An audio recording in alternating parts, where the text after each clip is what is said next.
Problem 1 says, suppose that all of the following limits exist. Rewrite each expression in terms of the derivative of f. Now, it's important that these limits exist, otherwise you wouldn't have a derivative, but supposing that they do, then each one of these that we've written down, or that's written, can be reinterpreted as a derivative of a function f. I didn't say that f is continuous, that should be assumed. Now, this is the first one, part A, and if this is confusing, what I would say is just draw a thumbnail sketch of some f, okay? And now f, it looks like we're putting two different points into f, and one of them is x plus h, one of them is x minus h. So h, okay, is, and h is going to 0, well, we can get into that. I'm going to try to keep this short and simple. Obviously, h we're going to think of as a distance.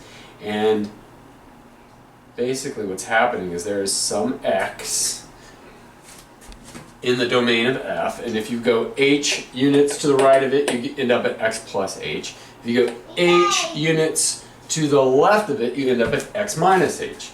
So we take x plus h and plug it into f, and we get this, f of x plus h. We go here and we get some f of x minus h.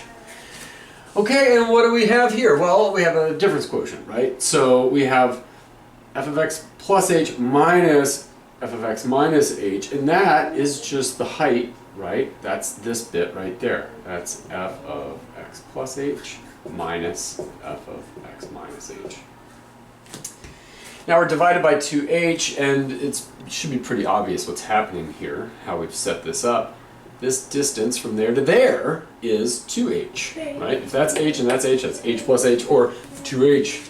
Okay? So then this right here is the slope of this secant line right there. And we can see what's going to happen as h gets smaller and smaller. We start walking him in this way, and we'll end up with a point here. Walking him in the same amount, because h is the same on both sides, then you end up here, and now you're taking the secant line from here to here, right? And then 2h is still this bit right there. All right? And you keep doing that, keep doing that. Well, we're going to end up in the limit hitting this point right there.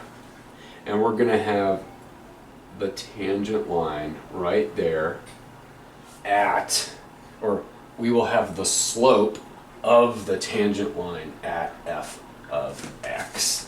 And so the slope of the tangent line at f of x is the same thing as the derivative of f evaluated at x. The limit as x approaches x0 of f of x minus f of x0 over x minus x0. Okay, so we could set this up a few different ways.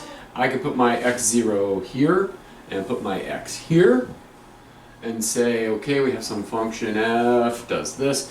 You plug in an x0, you get out an f of x0. You plug in an x, you get out an f of x. And again, this is just a difference quotient, right? The rise is the numerator, the run is the denominator. Now the only question is, who's going to where, right? And in this case, we're taking x and we're dropping it down to x0. So it's the rise over the run. And so what we've set up here is, again, the slope of the secant line. And as x moves its way here, we're going to end up in the limit getting the slope of the tangent line at x0. So the slope of the tangent line at x0 is the same thing as the derivative of f at x0. Of course, I went ahead and erased everything, but it was the same setup as the previous one. Only instead of x going to x0, now we have x0 going to x. So same kind of thing. This is the slope of the secant line. And as x0 gets here, we're getting closer and closer here over to x. And so eventually we are going to end up with the slope of the tangent line at x. And so this is f prime now here at x. Okay, this is the first tricky, well, I guess A was a tricky one. But this is the first tricky, I guess the second tricky one that I gave you here. Let's draw it out again. Okay, we have 2 bits. Let's put x0 here, and we'll put x here. And we'll say here's my f of x, and my f of x0, and we're gonna figure out, okay, the rise is f of x minus f of x0. The thing that should really stand out to you here is that the first one is x in the numerator, the first one in the denominator is x0. And that's not how we set this up. And remember, I said it doesn't matter what your function looks like, right? It might come down and you have an x here and an x0, and so you have your fx here and your fx0 there. As long as you're pairing the x is the first, you could choose to take the f of x be the first one minus the f of x0. As long as you do the same thing in the denominator, as long as it goes x, x0, then you're actually calculating a slope, right? The rise is this, the run is that, everything's fine, right? Or you could equivalently go f of x0, f of x, as long as you make the x0 here and the x there, you're perfectly fine, right? In other words, what I'm saying here is this run right there, that distance, is this one minus this one, x minus x0. And if we did that, if we took the limit as x0 goes to x of this, f of x minus f of x0, and then we do it where we match them up, then this indeed would be the derivative at x. In fact, that was our answer for number C, right? Or letter C.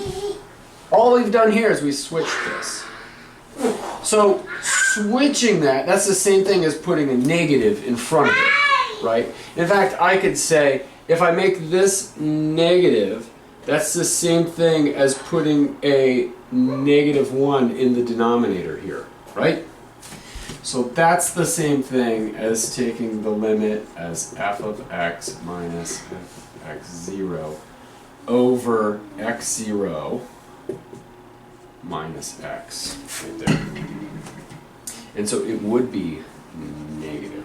Or, you know, you could just look at this, look at the previous one and go, well, flipping those, right, that would make this a negative number.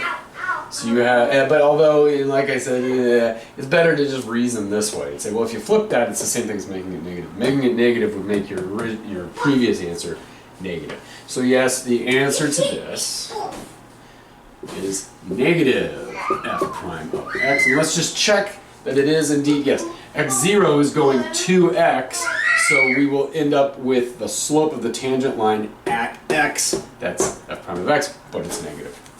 So this is the limit of f of y minus f of x over y minus x as x goes to y. So we have 2 bits. Let's make this one y, make this one x. We have some function f. Plug in our y, we get our f of y. Plug in our x, we get our f of x. And we can see this is just straight up the rise. That's the rise over the run, y minus x.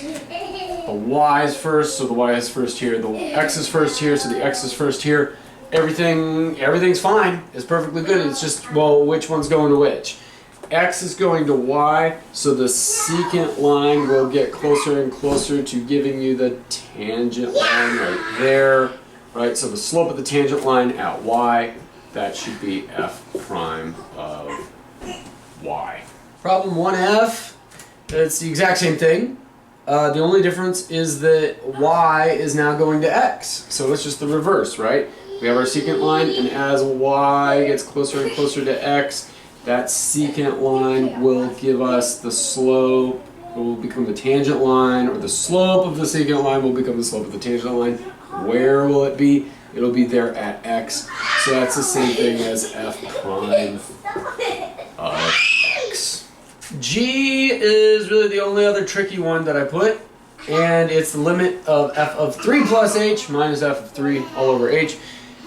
Might not even be tricky to you, because if you remember, this I think is like the first time we did a limit. We used an actual number instead of like some general x.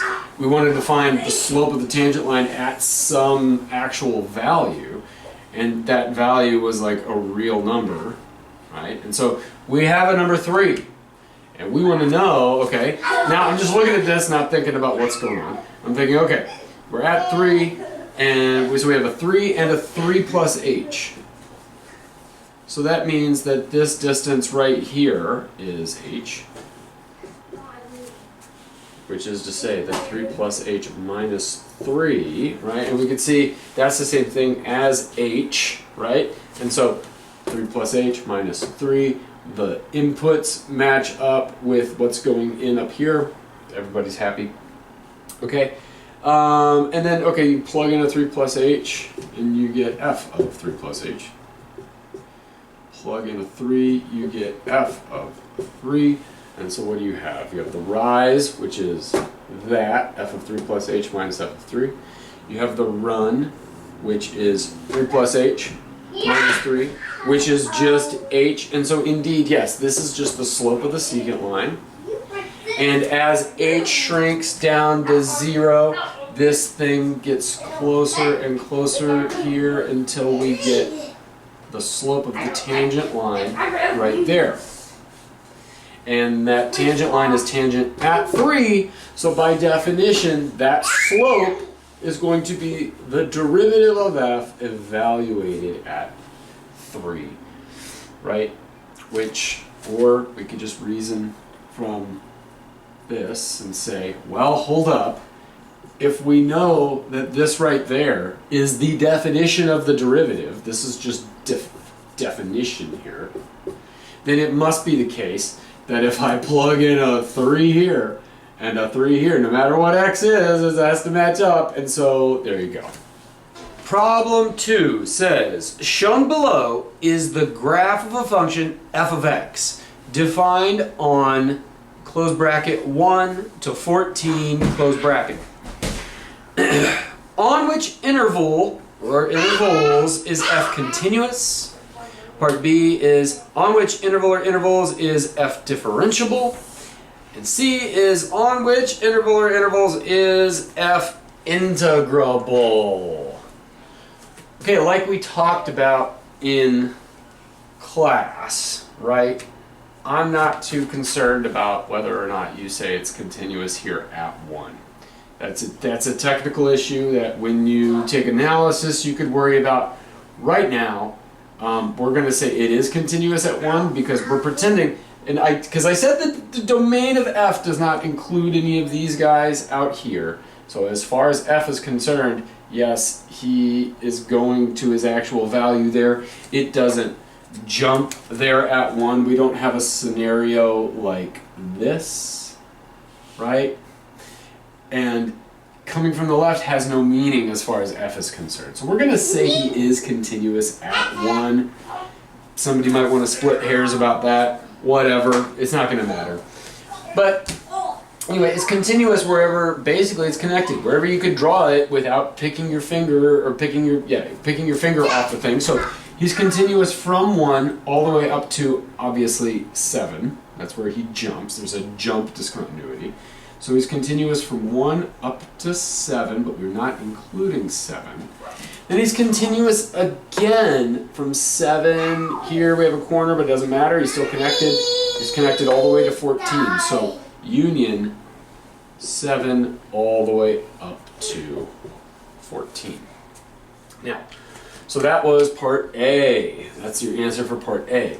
Now, where is he differentiable? Okay. Wherever its derivative exists. Again, we're not going to play the game, what's going on over here. He's fine right there. So this looks like a line. Indeed, it is a line. And so he's differentiable everywhere on that line. The line is fine. And Not here, because there's a corner, right? Its derivative from this direction would be like 1, and its derivative from this direction would be certainly not 1, something negative. Since they don't agree from both directions, then he's not differentiable there. So he's going to be differentiable from 1 up to 4, but not including 4.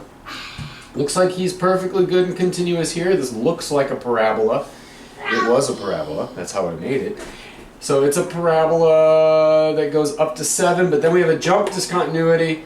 And now while it may be that, yes, here the slope is going like this, and yes, I'm not sure if it's obvious on the page or not, but the slope here is indeed infinite. It is a straight line up. Here it's not. They don't match up.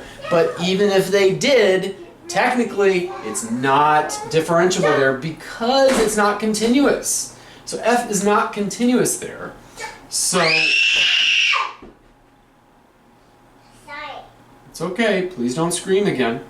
And so we're going to say he is differentiable from 4, not including 4, but from 4 up to 7. From 4 up to 7, but then not including 7. After 7, he looks perfectly fine, right? Looks like the derivative exists everywhere here, and so he's fine until we get to 10, because we can see, okay, the derivative he's going to be getting here, he's going to be getting smaller and smaller. Then all of a sudden, it jumps down to a negative. That is not going to work. So we're good from, man, I keep doing this. We're good from 7 up to 10.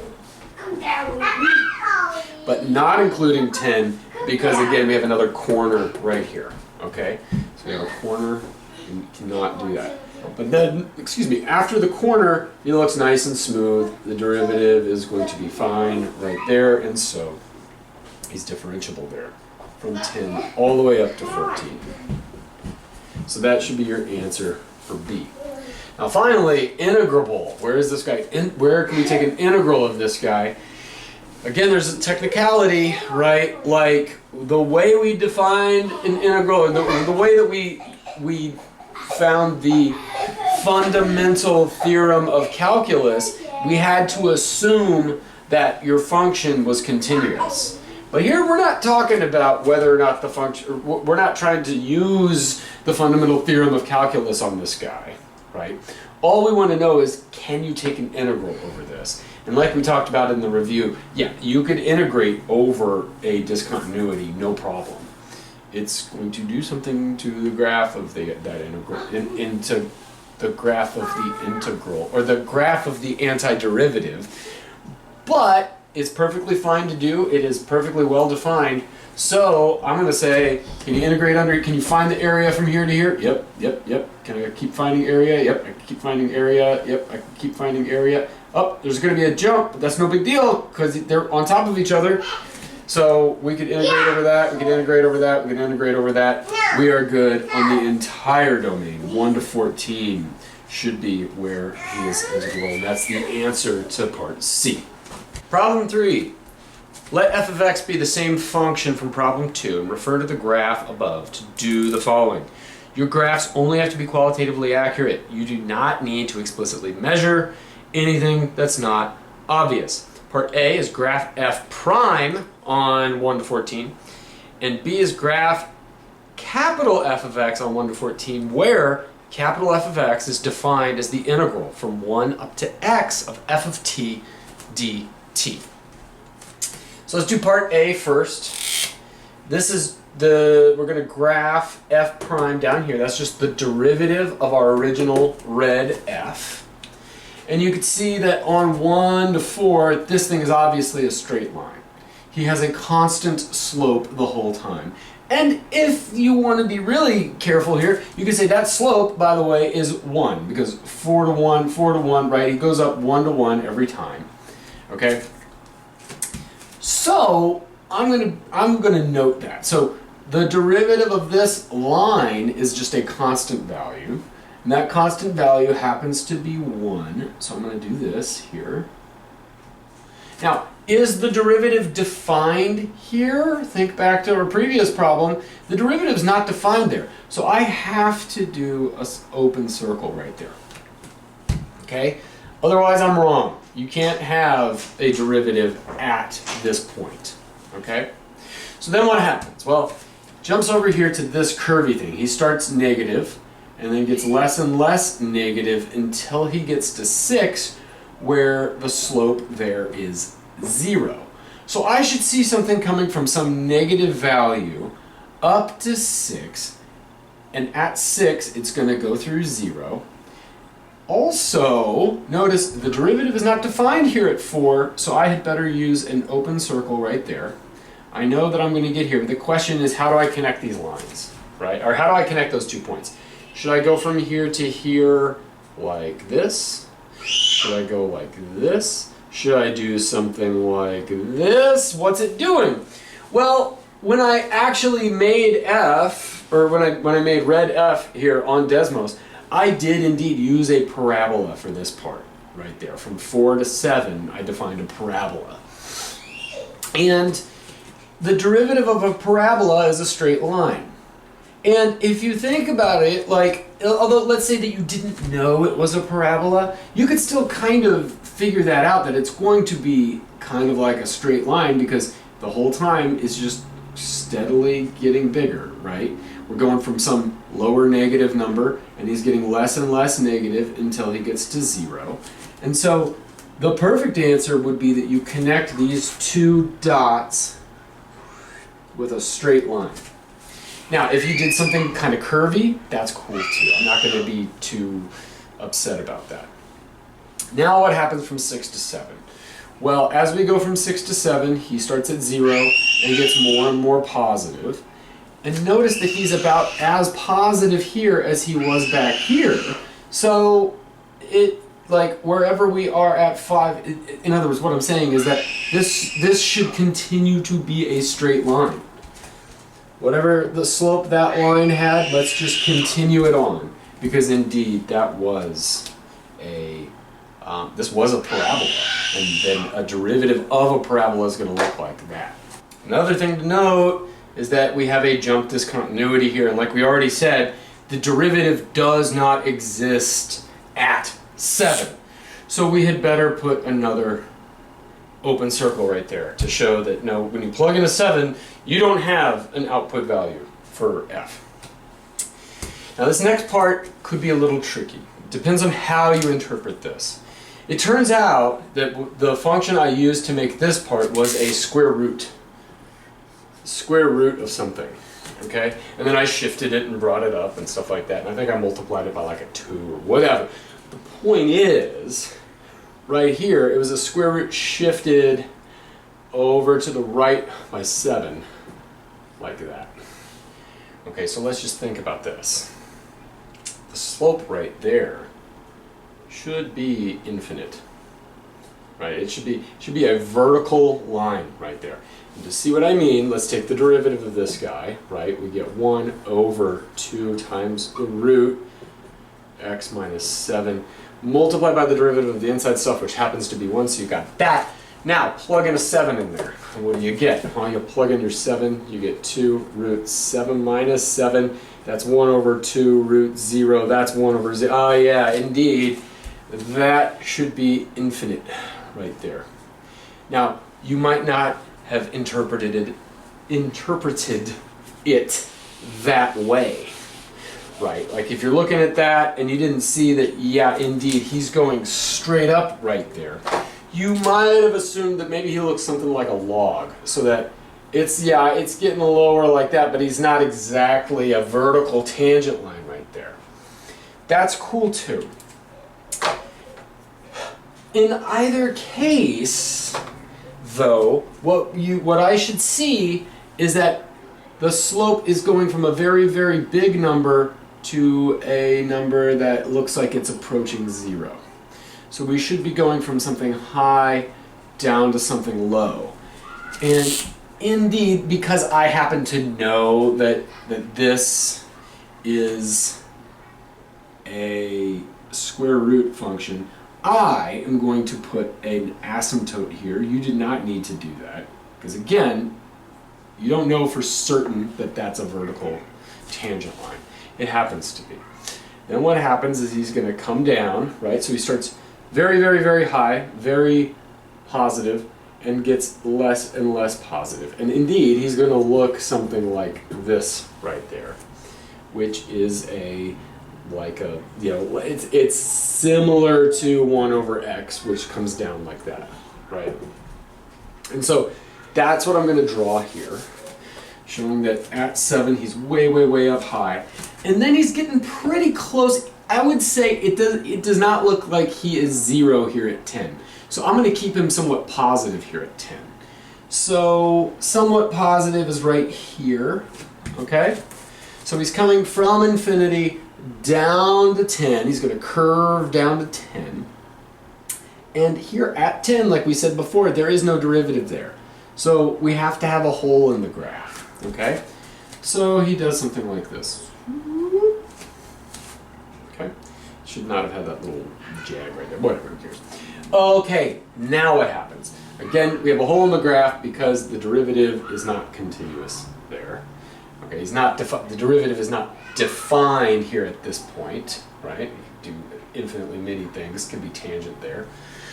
So, all right, looks like once we're past 10, we have a negative slope that gets less negative and less negative and less negative, but he stays negative. He's going to continue to be negative because even down here, he's still negative. He's not quite 0 there at 14. So what I should see is very negative coming up to less negative. And so very negative here, coming up to less negative here, we'll put him, I don't know, here. Now, how do we want to do that? It depends. Do you interpret this as a parabola? Maybe that's what I did. Maybe this is a parabola and the cup continues like this and then he comes back up, right? Or maybe this is again like a 1 over, maybe this is a square root that's been flipped over, in which case, well, I guess that would be infinite, though that doesn't look infinite. My point though is, what does that do? Well, it looks like he's steadily getting less and less positive. So maybe something like this. I'll just make it a little curvy. And hopefully my professor doesn't notice. And we are not open here. We're actually closed here because that looks perfectly fine. He's defined there. So we'll have a derivative there. Again, I don't want to get into the weeds about whether or not it exists there or not. Not really the point. This is good enough. If you connected it other ways, like this, that's cool. I'm not going to worry about that. Or if you interpreted that as a parabola, you could have a straight line going from there to there. That's cool too. A lot of different ways of interpreting this. But since you don't know what each of these pieces are for certain, there's some room for play. You don't need an asymptote here. One thing that is important though is that you put the holes in the right place. Especially since problem 3 asked you, where's the derivative defined? Well, then you shouldn't have a definition of one of these when the derivative itself doesn't exist. If f isn't differentiable here, then you can't say, oh, its derivative is this here at 7 and have a closed thing because the derivative doesn't exist. For part B, we are going to graph an antiderivative of this red f right here. Now this antiderivative is given as an integral from 1 to x, and as we talked about before, right? What this is, another one way of interpreting this right here, is that f is the area of this right here as we go further and further, right?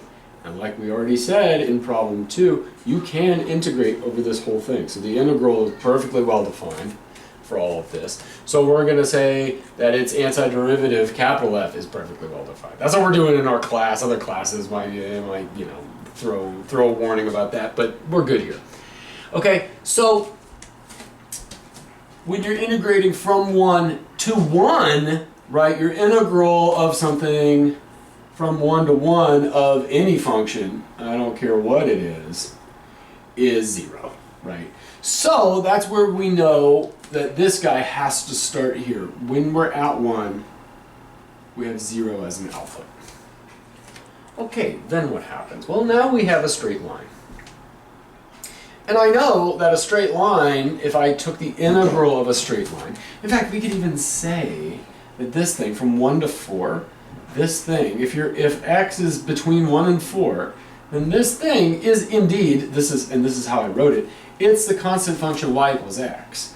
But here we're treating it as a t, right? Integrated, we don't want to mess up our variable, so I'm going to say f of t dt. Here on 1 to 4, this indeed was 1 up to x t dt. So the antiderivative of that is 1/2 t squared up at x and down at 1. And so indeed this thing is 1/2 x squared minus 1/2. That's what this thing should look like. Indeed, that's what this part of this parameter, that's why it's going through right there, because of that. But we're not going to get into that. I think we don't need to worry about that. Because really, we're just trying to get a feel for... I could have just said pick any antiderivative of this, and we're not even thinking about this thing as an integral. It is nice to be able to switch back and forth between the two. The point, though, is that if the slope of the blue function is constantly getting bigger, then this thing should constantly be getting bigger as well. And it's going to look like a parabola. Okay, so notice that the slope here is not 0. So I'm not going to start here at 1, move this way, and then come up like a parabola. Because the slope is already 1 there. So it should be this part right there, where the slope here at this point is now 1. And as we continue, the slope should increase steadily until we get to, at 4, his slope should be 4. So we're going to do that right there. And so he goes, and actually, let's make it, I don't have enough room. If I had more room, I would draw it higher, but I understand that we're going to continue to have a positive slope for a while, so he's going to continue to increase, okay? So I'm going to exaggerate this thing like this. Okay, so it's a parabola. I'm sorry, I'm just squishing it down, and like I just said, right here he should have a slope of 1. If something like this happens in your work, I'll understand. The point, though, is that this should be positive. It should not be negative, right? Okay, then what happens? Well, now, look at this. So another thing to check now is that as far as capital F is concerned, its first derivative is regular F, and its second derivative is F prime, right? Yeah, F prime. Or we were doing that in green. We'll do that as this guy. This guy. Its second derivative is F prime that we drew. Okay? And so if this thing's second derivative is positive, then that means this thing is concave up. So he's concave up right there, right? In other words, the slope is continuing to increase. You had a positive slope and it continued to increase, and so you're drawing out a cup, right? All right. Now what happens? When we jump into 4, now its second derivative is negative. So that means from 4 up to 6, everywhere that its second derivative is negative, this guy has to be concave down. I'm going to make a note to myself here. We have to be concave down on this interval. And we're concave up all the way up to 10, because we're positive from 6 all the way up to 10. Okay, we're concave up there. Then from 10 to 14, we're concave down again. Okay? And again, I'll just finish this up. From 1 to 4, we were concave up.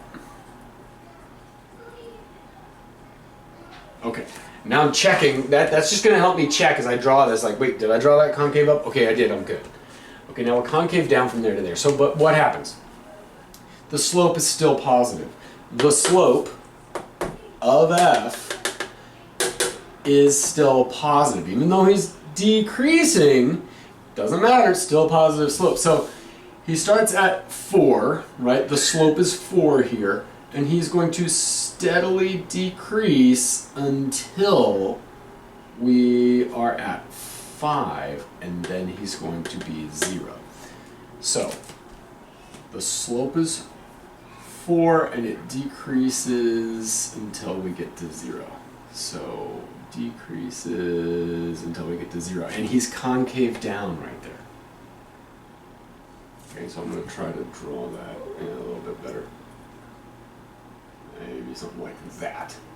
So now his slope is 0 at 5. And he's going to continue to decrease until we get to 6. The slope is decreasing, so that means the slope goes from 0 and he decreases until we get to 6. Then he's still negative, but he's coming back up. And again, we see we're switching from concave down to concave up. So now he's going to come back around like this. Okay? So concave up. Now, so he's concave up until we get, and he's still going to be concave up because we're past there. So, at some point here, right? And it's not actually 5. I don't care if you put it at 5 or not. You could tell on the graph of this thing that it's a bit before 5. I don't care. We're going to pretend it's right here at 5. And then again at 7, we end up at 0. So the slope is negative. Yes, the slope is negative, but he gets less negative until he gets to about 7, where his slope is 0. So we're just going to do like that right there. Slope is 0 again around 7. Then his slope jumps. So we should see a bend in this graph. He goes from, oh, I'm sorry. No. After we get past 7, or see, this is actually a little bit before 7. He comes down to a minimum, and then he comes up a little bit right here at 7. The slope is a little bit positive, and then it's at 7 where we have the jump. I don't care, whatever. Like, this is not what I'm really interested in. He comes back up, that's fine. And then that's where we have this big jump. And I will show this right here. So there's 7. 7 is where that discontinuity is going to be. So you see what I'm doing here? This point where red F is 0 is this point right there before 7. Okay, then he jumps. So I'm going to draw this as a bit more of a shallow slope. So the slope is about a half right there, we'll say. The slope is about a half. And then he jumps up to like 2 or something. Okay.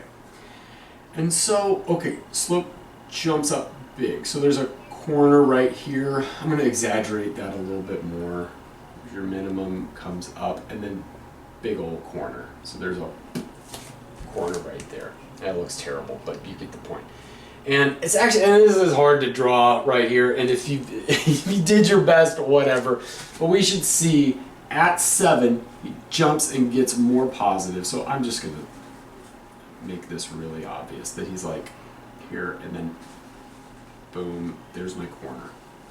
And he keeps getting more and more positive, more and more positive. But remember, we're concave up, so he has to sweep up all the way up to here. So I'm going to keep sweeping up.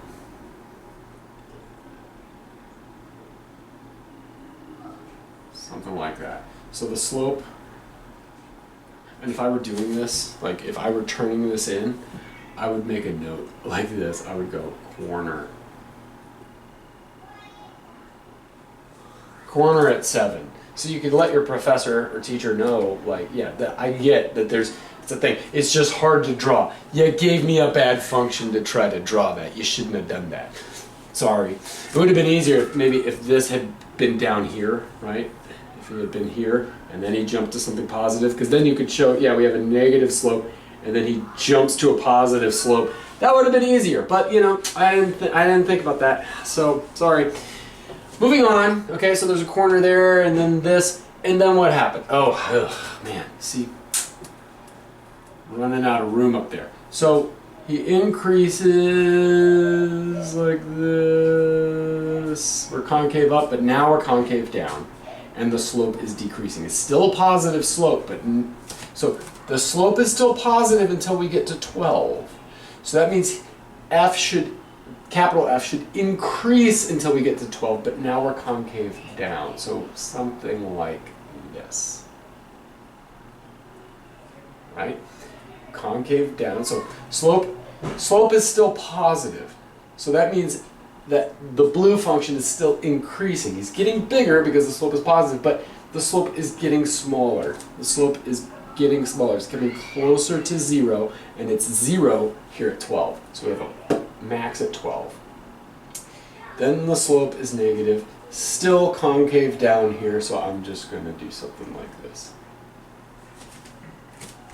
Right? Alright, and that's probably a bit too much of a decrease because we changed slope a lot right here, but we didn't change slope that much here. So if I wanted to be really good here, I would make this a little bit more gradual, but still make sure that that whole thing is concave down. And that, my friends, is all of calculus, really. Like, all the other stuff is technicalities, right? Like, can you do this technical thing? Can you integrate by parts? Do you remember the way of, you know, whatever it is that we're doing, trig substitution, right? Can you do that? That's well and good. That's how you end up doing this stuff. Those are the methods by which you can do this. But if you could do this, then conceptually, you understand calculus. One more thing about this. If you really wanted to, you could use the amount of area under this curve here to figure out how high up, or if does this thing, when it's coming down, should it actually go below the x-axis and stuff like that. I'm not concerned with that, and really, like, if you could do that, then you really know calculus, right? But doing that is that's not really the point of this. Like I said, this is qualitative. You shouldn't measure anything that's not obvious, right? Like, to me, it's obvious that there's way more area here, so we've increased way more than the negative area here, which brings it down, but not down enough to cancel that out. We have a positive function. F is, since this is positive area that's being integrated, F is positive. It's positive, it's positive, it's positive. Now we have negative area, we start subtracting from F, but not so much that it outweighs the gains that we made over here, right? And if you wanted to, you could go through with a fine-tooth comb to make sure that, yes, I think big capital F should be positive that whole time, because overall there's more positive area than there is negative area, and that's cool. But if you didn't, right, that's not really the point. Right, I just want you to remember that you can, if you're so inclined, take that into account as you're doing this too. But just to do a quick thumbnail sketch, really all you need to do is, given some F, find its derivative like this, then you know where it's concave up and concave down, and that gives you a general shape of the curve, and then you could draw a qualitatively accurate graph. Problem 4.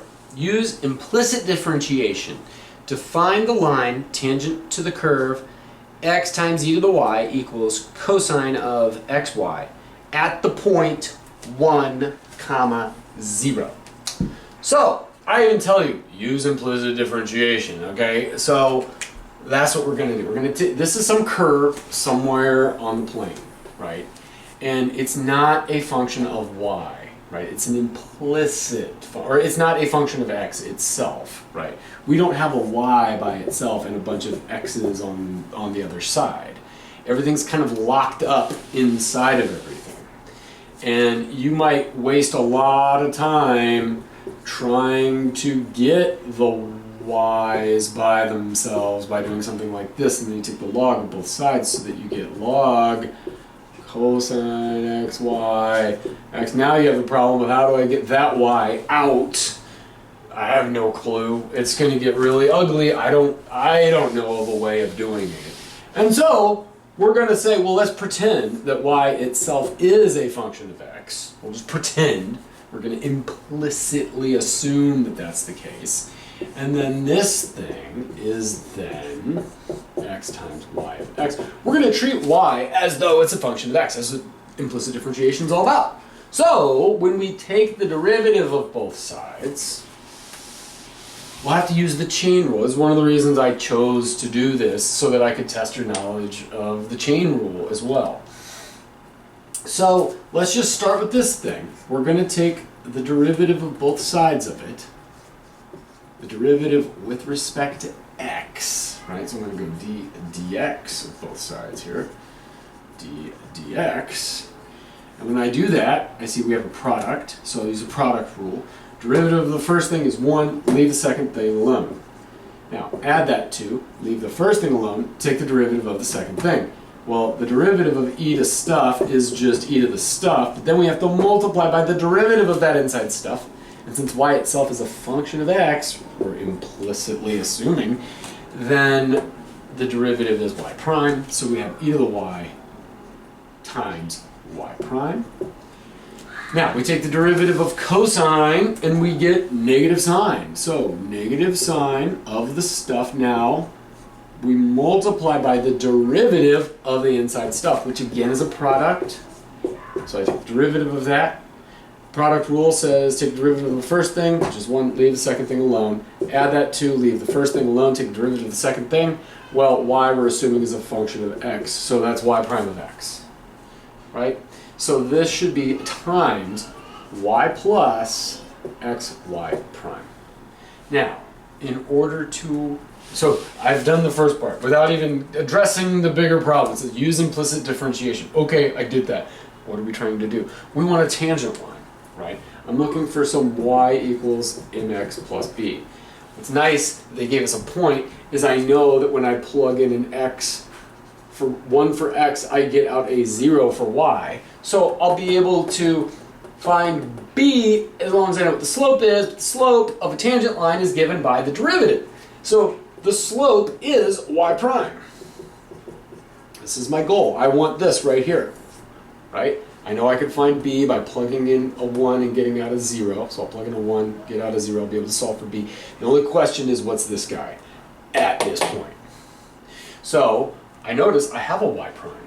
Oh, well, let's find out what it is. We've got to get it by itself. So I'm going to go ahead and multiply this out, and I get a negative y sine xy, and then he comes in here and we get a negative xy prime sine xy, just like that. Did I do that right? I think I did that right, yeah. Okay, now over here everybody's already good, but I'm just going to rewrite as xy prime e to the y, like that. Now let's get all of our y primes on one side, everybody else on the other side. So he has a y prime, so he could stay where he is. This guy does not have a y prime, so he could stay where he is. This guy's going to have to come over here, so I'm going to minus him off as e to the y. This guy has a y prime, so he needs to go over there. So I'm going to go plus xy prime sine xy. Okay. Factor out a y prime, because that's the idea. I'm trying to get y prime by itself. There we go. What's left over after I factor out that y prime? X e to the y plus x sine xy.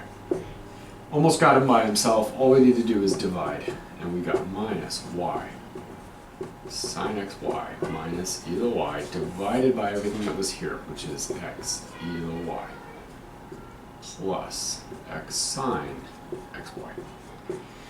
Now, that's y prime as a function of both x and y, right? This is a y prime. That's the derivative with respect to x.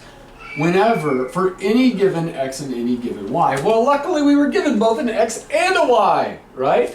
So I'm going to go ahead and plug that in. X was 1. We want to know what is the derivative of this thing, because we have some curve, it's doing some crazy stuff out there. And we're saying, we know that it goes through the point 1 comma 0. And we could check that, actually. And if you're doing this, you probably should check that it does indeed work. Plug in a 1 for x and a 0 for y. You get 1 times e to the 0 is 1. Plug in a 1 for x and a 0 for y. You get cosine of 1 times 0 is 0. Cosine 0 is 1. 1 equals 1. So yeah, okay, this curve does indeed go through the point x, y is 1 comma 0. Now the only question is, what's its slope right there? We would like the slope of this guy right there. That's what we're finding right here. We plug in a 1 for x and a 0 for y. That's really nice, because the 0 here makes that 0 minus e to the 0. The x is 1, the y is 0, so that's 1 times e to the 0 is 1, plus x is 1 sine of x times y. Well, y is 0, so that's a 0. Sine 0 is 0. That's nice. Yeah? Did that work? Yes. So we have 0 minus e to the 0 is 0 minus 1 over 1 times 1 is 1. So that's just negative 1. Oh man, boy, it's nice that it came out like that, huh? So the slope of this line, so again, we're looking for some y equals mx plus b. That's the thing that we want right there. That's the line that we want. And we know that at that point, that line has a slope m, which is negative 1. The only thing that's left to do is find b. Find the line means find your y equals mx plus b. So find the line, y equals mx plus b. We know that m is equal to negative 1, so that's negative x plus b. We also know that when we plug in a 1, we get out a 0. So I'm just going to do that. 0 equals negative 1 plus b. B equals 1. And so the answer is y equals negative x plus 1. Yeah, did I do that right? Yes. Okay. And you could go to Desmos and plug this in for one of them. This is what I suggest well, it's too late now, but what I suggest that you do is go to Desmos, plug that guy in, and then plug this guy in, and you had better see that he goes through. And so this thing does not look like this. He would look something like this. Okay, maybe he does something like that. I don't know. I haven't looked. But we plug in. Right, we did all this and we found that this should be, so if you graph this, you're going to get something like that. And then in Desmos, you graph another thing, it should be just like that right there. Sorry about that. Yeah, that's what it should look like. Problem 5. Use implicit differentiation to find the line tangent to the curve y equals x to the y at the point 1, comma 1. Now, I hope I said use implicit differentiation. I hope that wasn't confusing, because I mean, one way or another that you do this, you're going to need to use implicit differentiation. But if you just go and try to take the derivative of both sides, you're going to have a rough time. We'll get into that in a second, but let's again just think about what we're trying to find a line. So I want a y equals mx plus b. That's my goal. I'm given a point, so I know that, okay, I'm trying to find two things. If I know m, well, if I have the derivative of this thing, I'll be able to get m. So the b can be taken care of with the point. Okay, so I'm good. Now the question is, okay, I'm going to treat this thing as a function of x. I'm going to treat y as a function of x and take the derivative of both sides of this thing. Yikes.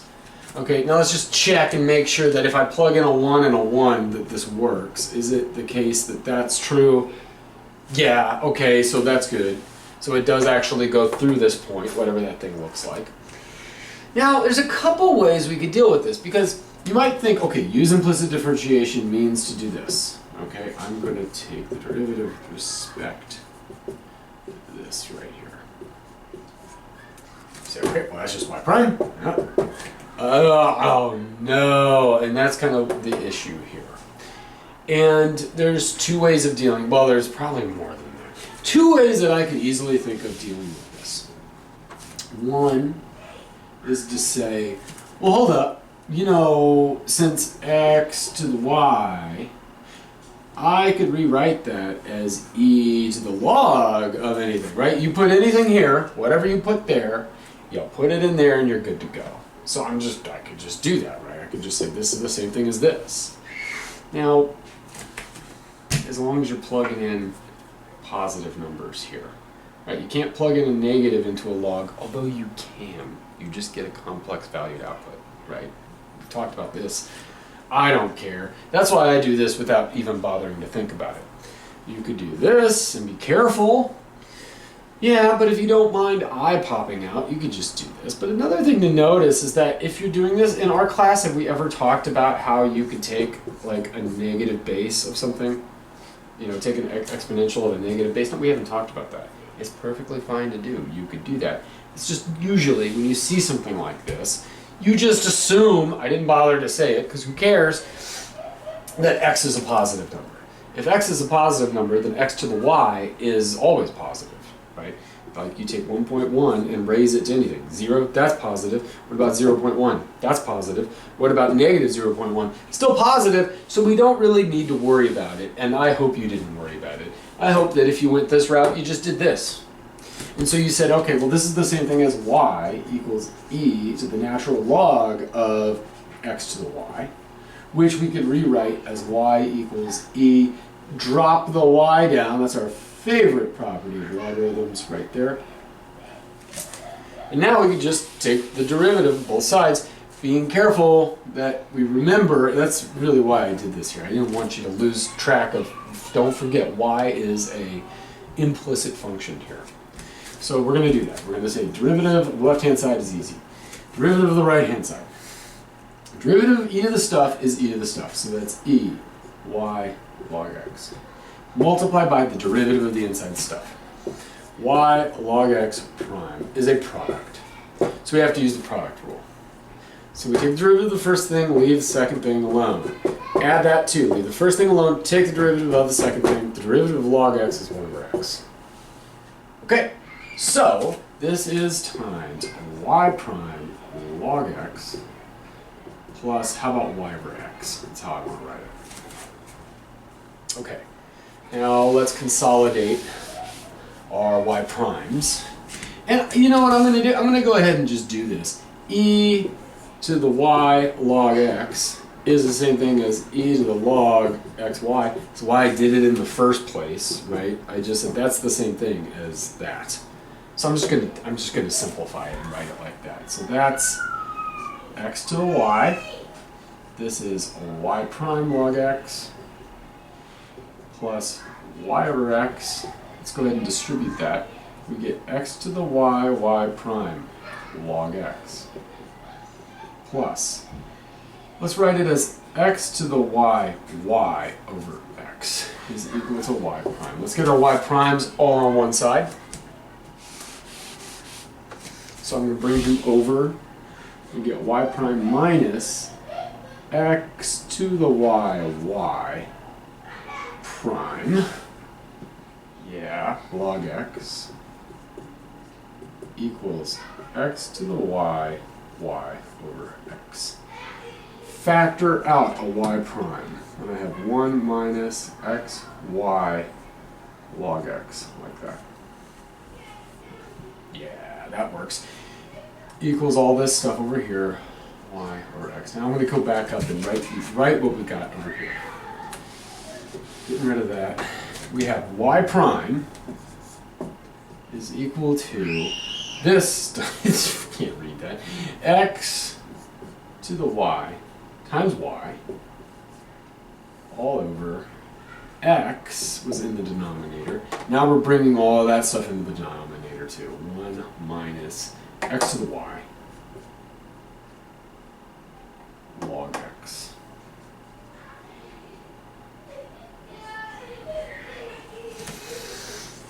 If you're savvy, you could say, well, x to the y is y, so I could replace that with y if I cared. I could replace that with y if I cared. I really don't care.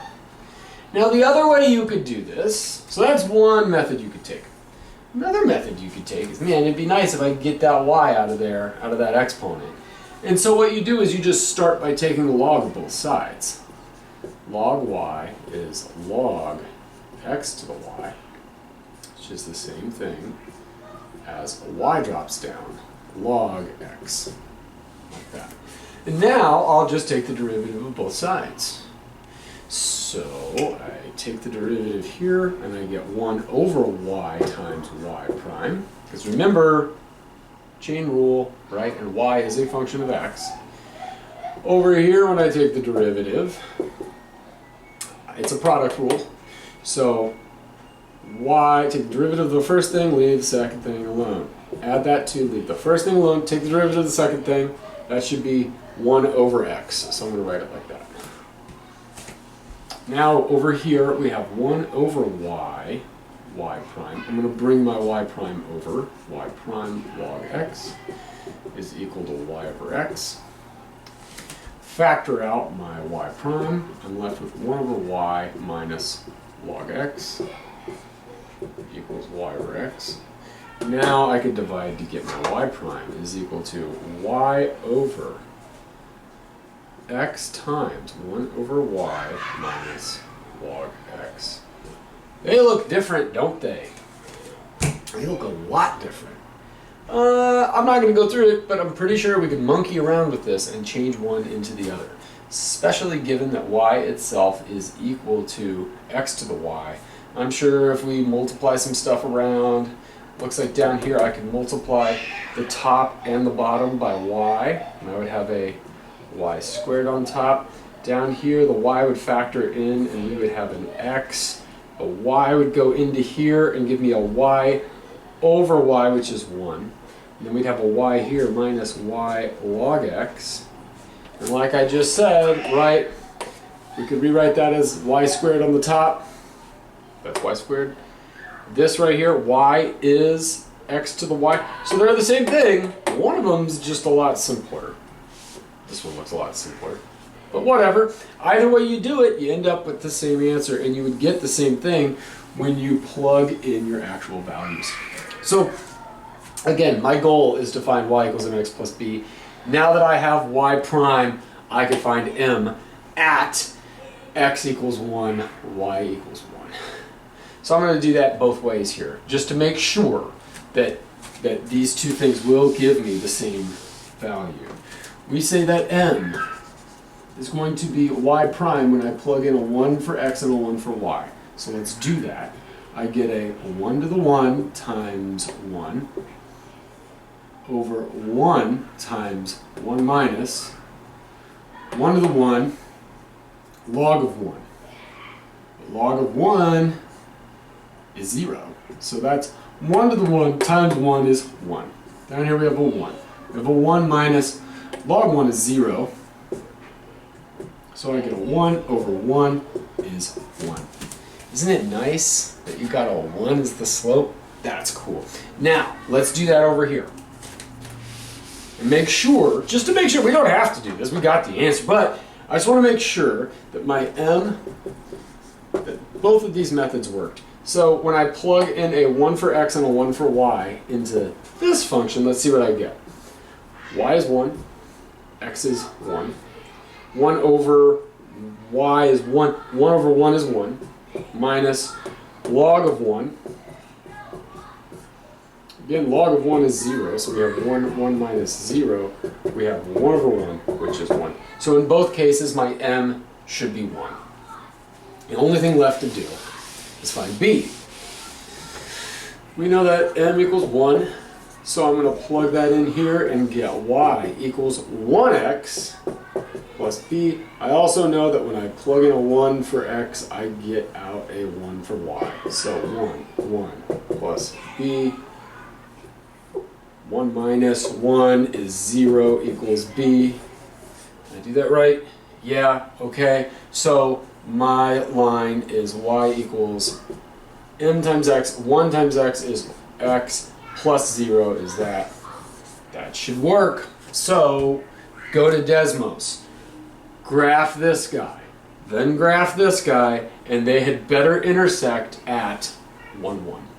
Problem 6. Suppose that a function f has the properties that for any real numbers x and y, we have f of x plus y equals f of x times f of y, and that f of 0 equals 1 and f prime of 0 equals 1. Find f prime of x by using the definition of the derivative, the aforementioned properties, and L'Hopital's rule. From there, find the Taylor series of f at x0 equals 0. Show your work. From this, you conclude that any function having these properties must be what function? I mentioned when we did the review that this is one of the coolest things. I wanted to do it in class, but we just didn't have time. So, here we go. Just a few things to notice, right? We're kind of assuming, by saying find f prime of x, and that there is some f prime of x that in which we could evaluate 0, this is kind of assuming that f is continuous. Because I'm thinking you could probably construct some function, some crazy stuff where this is true, but f isn't continuous. Maybe, I don't know, actually, you might not be able to. But here, I didn't state explicitly, suppose f is continuous in this, but that's kind of assumed by all of the get up here. So, does this seem like any function that you know of where you plug in x plus, or something plus something, and it's the same thing as the thing times that and that? Huh, I don't know. Well, let's just do what we're told to do. It says find f prime by using the definition of the derivative. Okay, so f prime of x is equal to f x plus h, oops, I'm sorry, is equal to the limit as h goes to 0 of f of x plus h minus f of x all over h. Okay, now what? Well, it says to use these properties. Well, we can't, these aren't going to help us. There's no f's of 0 or f prime of 0. We don't know what f prime is yet. So this is really the only thing we could use. And as I look at this, I'm thinking, well, I have an x plus something. That's the only thing I could do. So it must be the case that if this function has this property, this is the same thing as the limit as h goes to 0. Instead of, so f of something plus something is the same as f of the first thing times f of the second thing. Okay, so x plus h would be an x here and an h here, just by using that property. Because it has to be true for all real numbers, like it said. Okay, so suppose it's true for all real numbers, and you have this. Minus f of x over h. Now what? I don't know. I guess there's an f of x in both cases, right? In both of the terms in the numerator. Maybe I'll just pull that out. See what happens. It says use L'Hopital's rule. I don't see how I can use L'Hopital's rule yet, but I can certainly pull that out, and I get an f of h minus 1, it looks like. Okay? All over h. Well, this is a limit as h goes to 0. It has nothing to do with x, right? As a matter of fact, I can think about it like this. Like that's just as far as h is concerned, f of x is just some constant. So I'm going to go ahead and just pull him out, I guess. We don't really need to take this step, but maybe it'll help clarify some stuff. Maybe it's something you want to do. H minus 1 over h.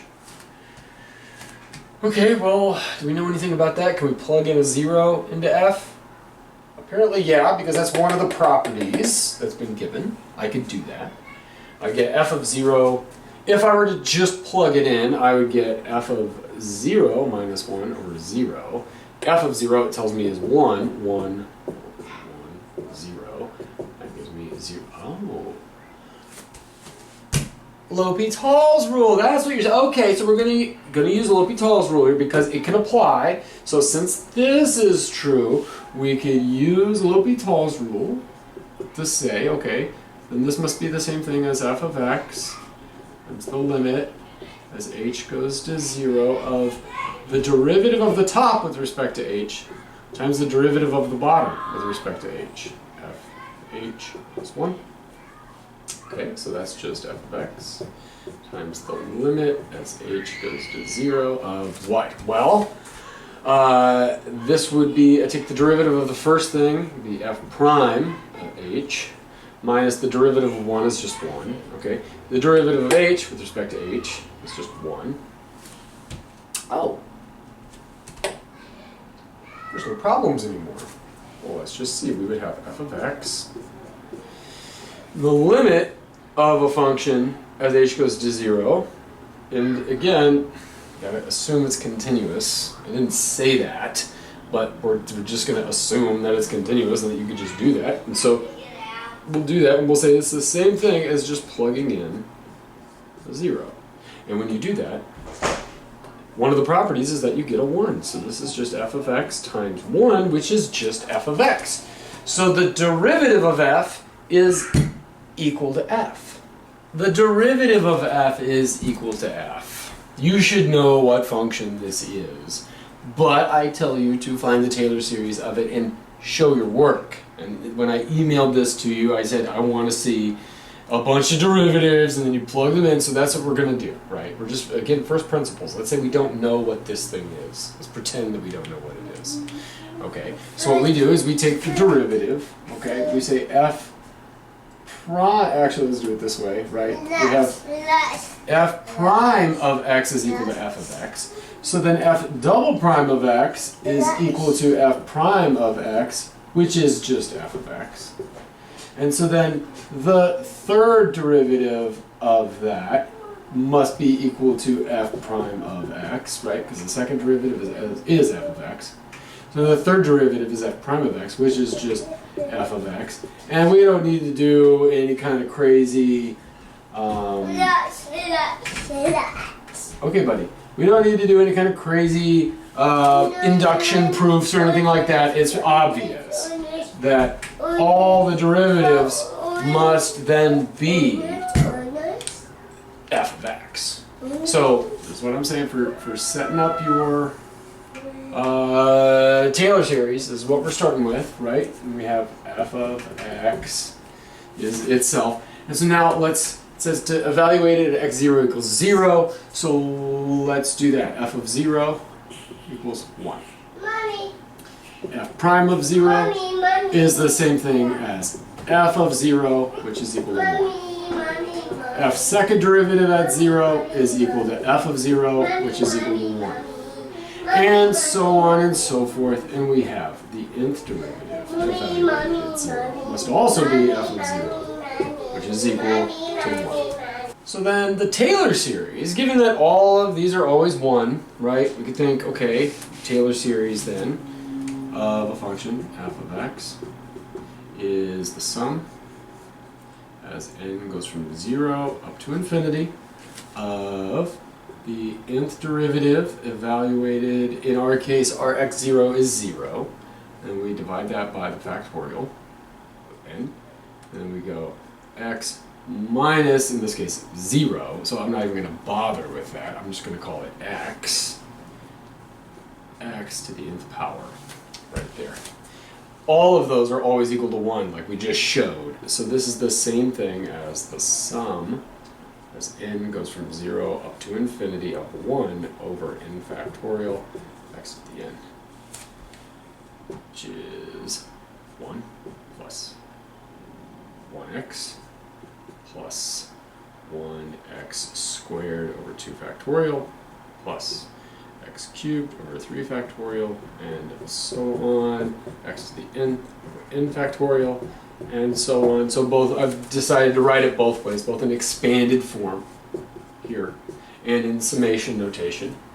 That's your answer. But then I ask you, what must this function be? Well, it must be the case that f of x is equal to e to the x, because you should recognize this. You should have this tattooed in your brain, right? That anytime you see this or this, you know that's e. There's nothing else it could be. That's e. Also, you know, any function that has this property must be e, right? And so, isn't that interesting, right? Like, all we used, and yes, we used the fact that it has continuous derivatives, okay, yes, yeah. But, all we said was that you have some function that has this property. If a function has this property right here, and it happens to have these conditions, then it must be e to the x. Okay, so, watch this. Watch.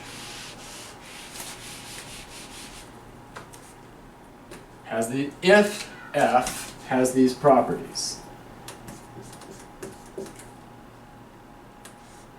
then f of x equals e to the x. Does it work in reverse? In other words, let's go in the other way. Because remember, right, like, if Spot is Dalmatian, then Spot is a dog. But the reverse is not necessarily true. If Spot dog, then Spot Dalmatian. That doesn't work, right? You can't just willy-nilly go back. You have to check, right? But if we say something like this, if Spot is a canine, then Spot is a dog. And it turns out that the reverse is true. If Spot is a dog, we check and say, is this true? If Spot is a dog, then Spot is a canine. You say, yeah, both of those are true. So then we would say, Spot is a canine if and only if Spot is a dog. And what that means is that these two things are equivalent. It's almost like saying dog is just a synonym for canine. They mean the same thing. If you say one, you get the other. If you say the other, you get the one. They mean the same thing. You're just kind of using different language to talk about the same thing. So let's see if this works in reverse. If f of x equals e to the x, then let's see, does this work? F of x plus y, well, that equals e to the x plus y, which is the same thing as e to the x times e to the y, which is the same thing as f of x times f of y. Check. What about the other one? Is f of 0 equal to what? Well, e to the 0. And that's equal to 1. Check. Okay. We know that f prime of x is equal to e to the x. And so f prime of 0 is e to the 0 equals 1. So check. We have all of the properties. So in other words, if f has these properties, then f is e to the x. If f is e to the x, then we have this. We could say that f has those properties if and only if f is e to the x. In other words, this is what it means to be e to the x. That isn't the only thing it means, and we could get a lot of things from it. We could say if f prime equals f, then f equals e to the x. And it works in reverse, so we could say f prime equals if and only if these two things. They mean the same thing. There's another statement right here. It's like what it means to be e to the x is that you have the property that f of x plus y equals f of x times f of y. Your initial value is 0, and your initial, you're at 0, you're equal to 1, and at 0, your derivative is equal to 1. That's enough to entirely determine that that is that function.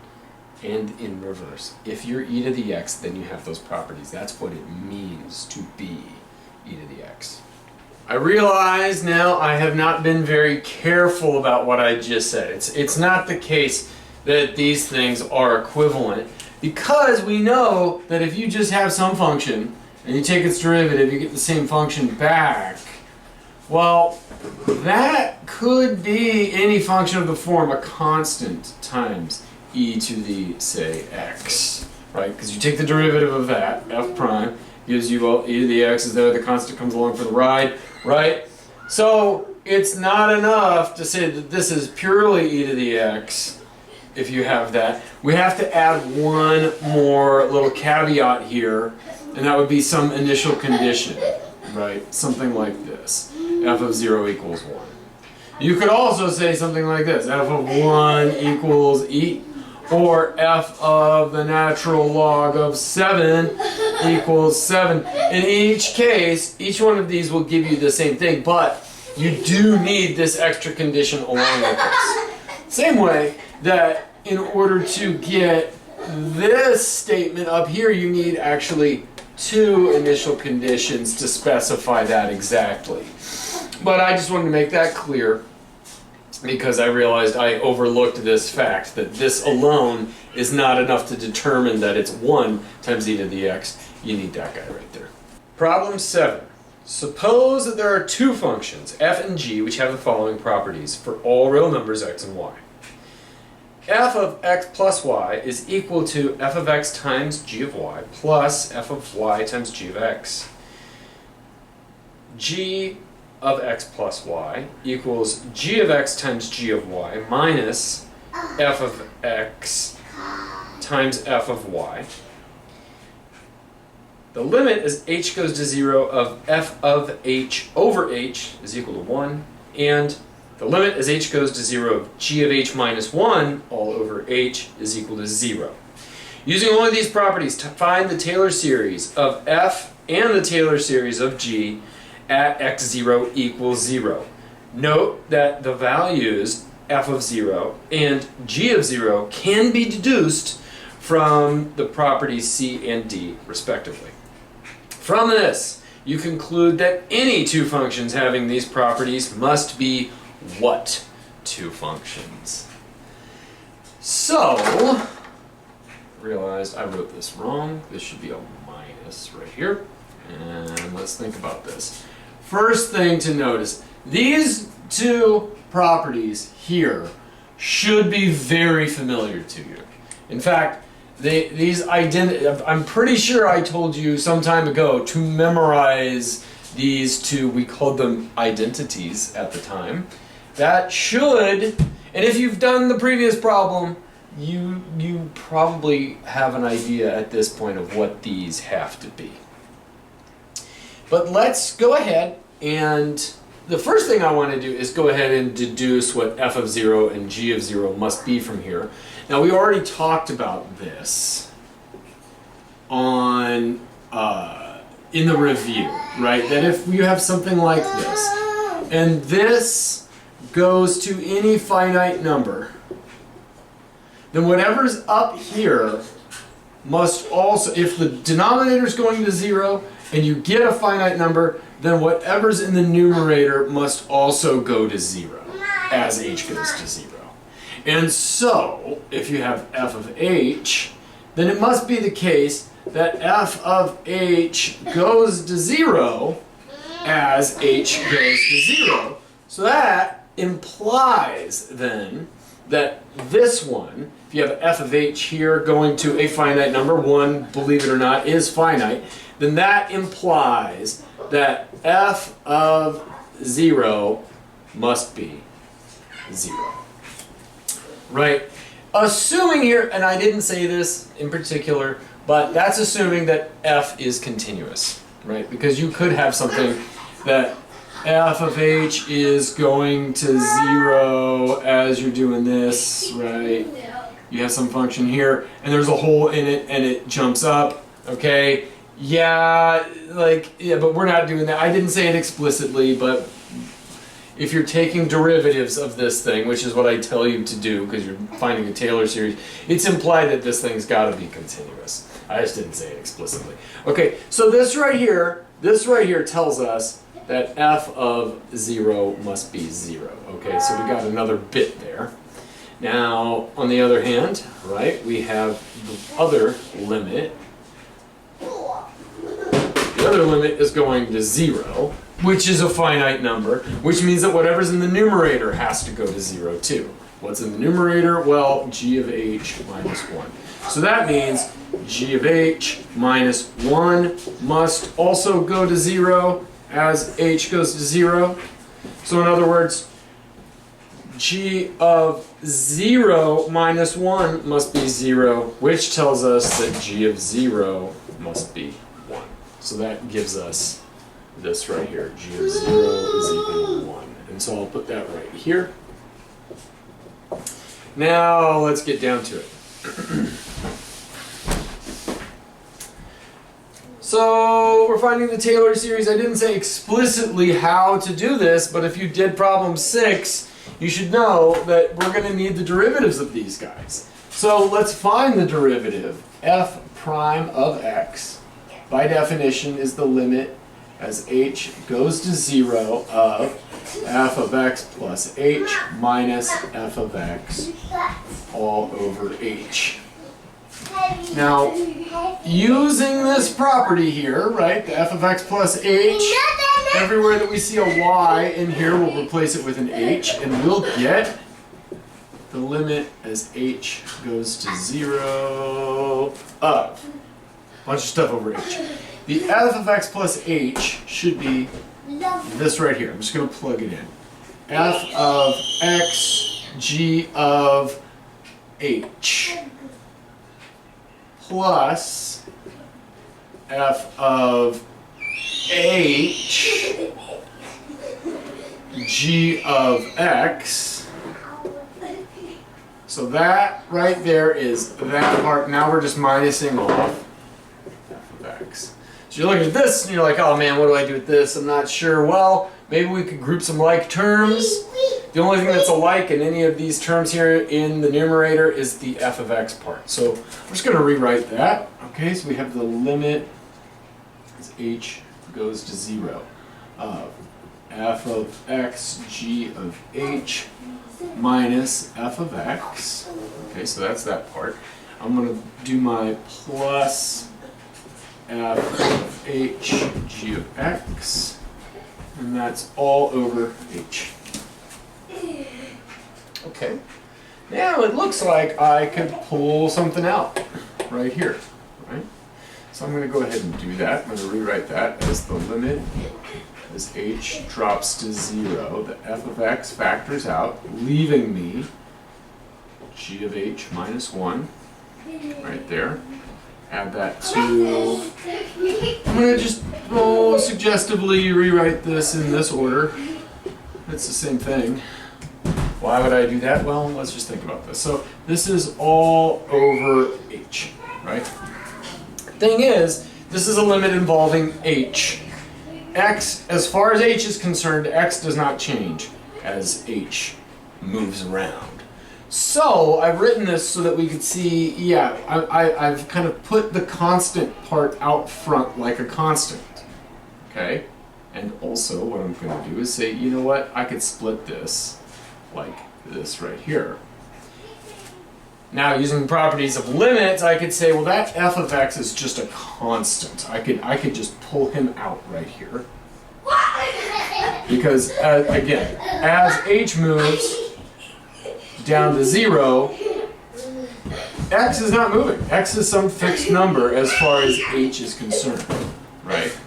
And ditto here, right? The limit is a linear operator, right? So I can say this is the same thing as the limit of this part plus the limit of this part. And so I have the limit of the rest of this stuff as h goes to 0. But again, that g of x is a constant with respect to h. He is not moving as h moves. Now what are we left with? I don't know. Boy, that's ugly. Oh, luckily, right, I gave these to you. I said, well, The limit of this guy right here, we know, is a big fat 1. The limit of this guy right here is a 0. So I'm just going to replace those. So we have, here we go, f of x times 0 plus g of x times 1 is just g of x. And so we could say, all right, f prime of x is equal to g of x. This should sound very familiar. I'm just going to go ahead and replace all this work right here. Shorten this down to say, okay, f prime of x is just equal to g of x. There we go. So there's our first part. Now, let's do the other one. Let's find out what the derivative of g is. G prime of x, by definition, is equal to the limit as h drops to 0 of g of x plus h minus g of x all over h. We're going to use the property here, the only property that's going to help us here. G of x plus h is equal to all of this stuff. So this is equal to the limit as h drops down to 0. G of x plus h is going to be g of x, g of h. Here I'm just replacing y's. Everywhere I see a y, I'm just going to replace it with an h. And then we have f of x, f of h. That's that bit right there. I've just rewritten it. H minus g of x. Now I'm going to do the same trick, right? Group my g of x's together, group my f of x's together, and I'm going to get the limit as h goes to 0, g of x, g of h minus g of x. Just switching the order of these guys, f of x, f of h, all over h, but since I just did the previous problem, I know where this is going. I'm going to split those guys up. I could factor out my g of x. I could distribute my limit, factor out my constants, right? And when I do that, I'm going to end up with the limit as h goes to 0, pulling out the g of x, which is a constant, so I'm going to pull him all the way out as g of x. What's left over is the g of h minus 1, all over h. Here's a minus, careful with that. This is minus the limit as h goes to 0 of, well, that f of x is constant, so I'm going to pull him out, f of x, right there. Now, what are we left with? F of h over h, conveniently, the two things that I gave you right here, right? So we have, that's equal to g of x times that limit right here was given here, so it's 0, so that's times 0, minus f of x. This limit right here was given as 1, so that's times 1.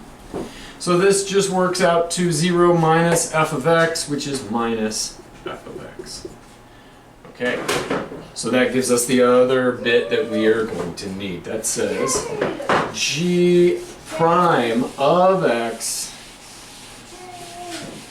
is equal to negative f of x. And now we have everything we need to start doing our Taylor series. Okay.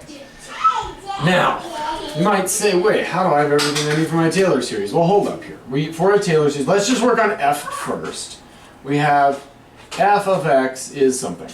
And we don't know what it is, but we want the Taylor series for it. So we're going to need f prime of x, which we know is equal to g of x. Okay, now we need the next derivative. We need f double prime of x is equal to, well, since f prime is that, we're just taking derivatives of both sides, yeah? But g prime of x is negative f of x. Negative f of x. Okay, now we take the third derivative. I'm going to go ahead and start using that notation there.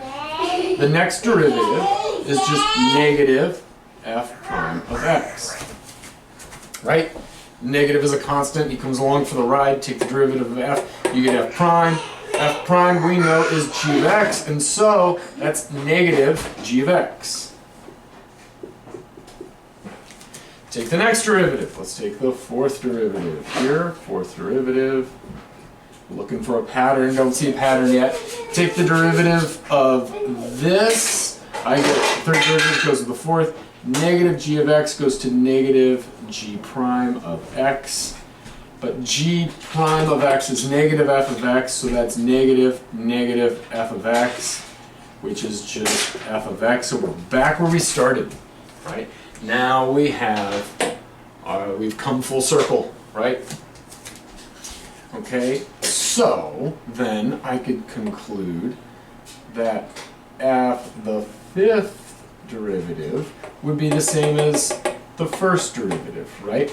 If this is the same thing as f to the fourth, the fourth derivative, which it is, the fourth derivative is equal to f of x, then I take the next derivative, the fifth derivative, and I get g of x, right? And so on and so forth. The sixth is going to be the next one, negative f of x. The seventh will be negative g of x. The eighth derivative would be the next one down, so we're back to where we started, f of x, and so on and so forth, and so on and so forth. I'm going to go ahead and save myself some room. I'm going to clean these up. I'm going to put my negative f of x here. So that's negative f of x. This is negative g of x. And then this one is just f of x. Okay. I think we have enough to find a pattern. So I'm going to now, we want to evaluate this at x0 equals 0. So I'm going to plug in a 0 to each one of these, right? So, plugging in my 0, f of 0 we found is equal to 0. Okay. F prime of 0 is the same thing as g of 0, which we know is 1. F second derivative at 0 is negative f of 0. Negative f of 0 is negative 0 is just 0. Third derivative evaluated at 0 is going to be negative g of 0. Right, just plugging in a 0 here, I get negative g of 0. So that's negative 1.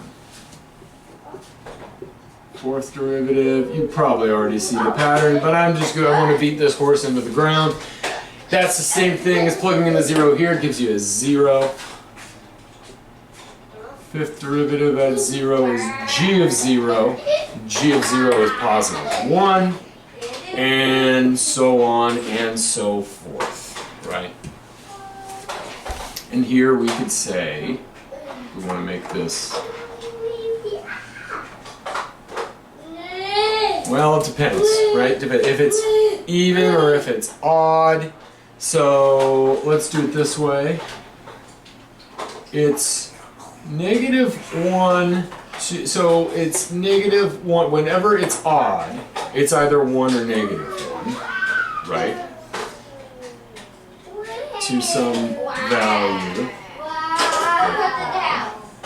if n is odd, and it's 0 if n is even. You should know what this is. In fact, like I wouldn't go through doing this. What I would do is just write it out, right, as a series. It's like, okay then, the Taylor series is this. We take f of 0 plus f prime at 0 over 1 factorial x minus x0, in this case is x minus big fat 0, so we just have x. So I'm just going to write it as x plus f double prime at 0 over 2 factorial x squared plus f third derivative at 0 over 3 factorial x cubed, and so on. Plugging in the actual values that we get a 0. Then a 1 over 1 is 1. The double prime is a 0 plus negative 1 over 3 factorial x cubed. The fourth one's going to have a 0 plus the fifth one is a 1, so positive 1 over 5 factorial x to the fifth, and so on. You know what this is. This is x minus x cubed over 3 factorial plus x to the fifth over 5 factorial minus x to the 7th over 7 factorial plus x to the 9th over 9 factorial minus, and so on. And so there, this is it in its expanded form. We could rewrite that in summation notation like this. How about, let's use k equals, so we're going to go from, how about 0 up to infinity. The x's are odd, so how about 2k plus 1, like that? Let's just check. When it's 0, you get a 1. When k is 1, you get a 2 times 1, you get a 3. When k is 2, you get a 2 times 2 is 4, plus 1 is 5, and so on and so forth. So that looks good. This blinker, it goes positive, negative, positive, negative, positive, and so on. So how about negative 1, and we'll raise it to the kth power. So it blinks every time. When it's 0, we get a 1. When k is 1, we have negative 1 to the 1 is a negative number. When it's 2, we get negative 1 squared is a positive number. It gives us that. So he blinks, he's good. Now we just need to divide by, how about 2k plus 1 factorial? Because indeed, yeah, every time the exponent is 5, or when the exponent is 5, we have a 5 down there. When it's 7, we have a 7 down there, and so on and so forth.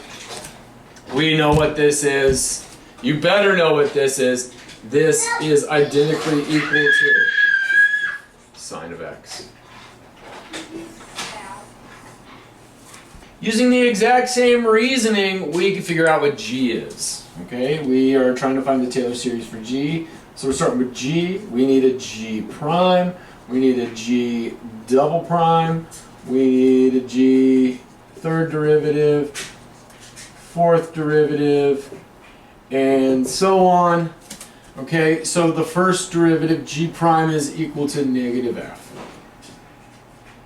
So then the derivative of that is negative f prime, which is just negative f prime is g, so negative that is just negative g. The next derivative of that is going to be negative g prime, right? I'm just taking this, taking its derivative, and negative that brings us, so that's the same thing as negative f of x, make it negative, it's just positive f of x. Take the next derivative of that, that's the same thing as f prime of x, because I'm just taking the derivative of this, but f prime of x, we know, is back to where we started with g of x. And so we get the same kind of thing.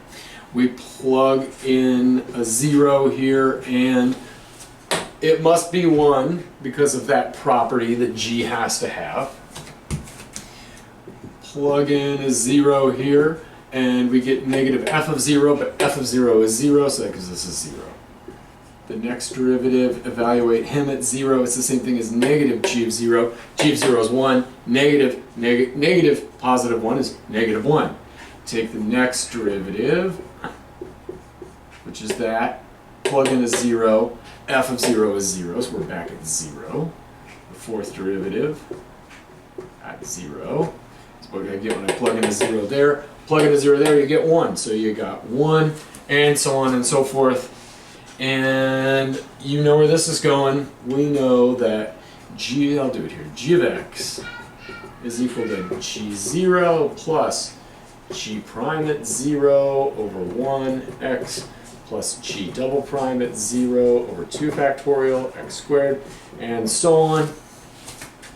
Plugging in my values, I get g of 0 is 1, g prime of 0 is 0.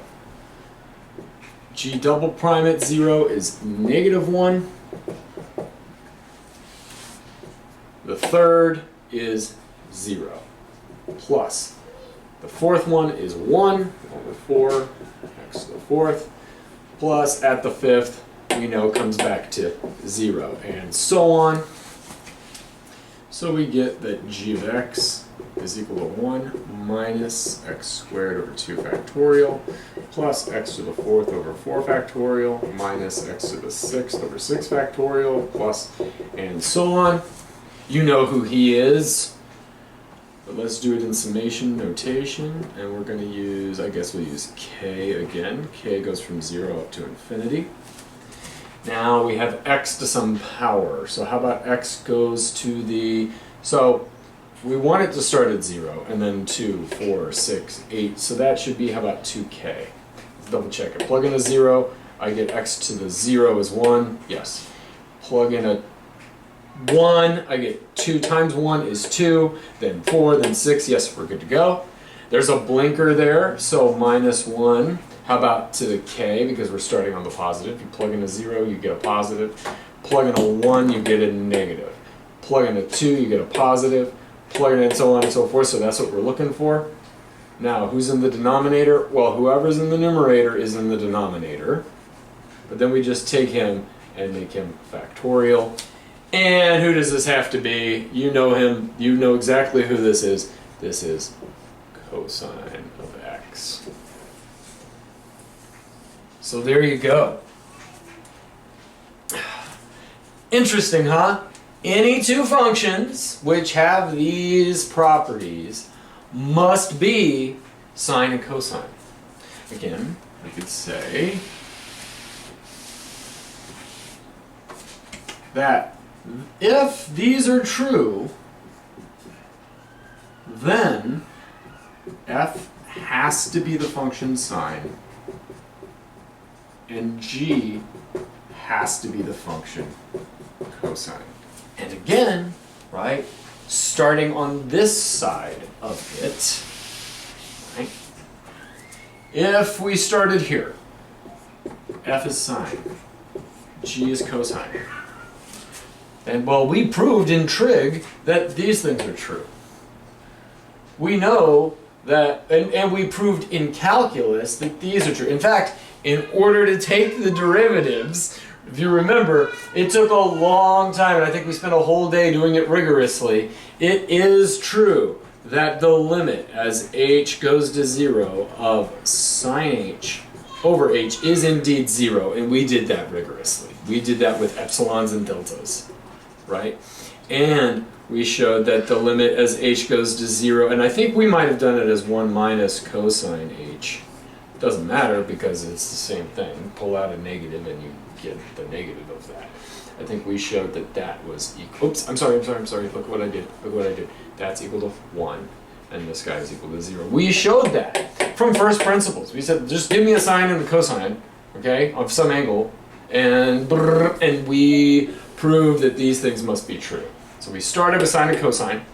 We showed that those are true, and we know from trig that starting with sine and cosine that these must be true.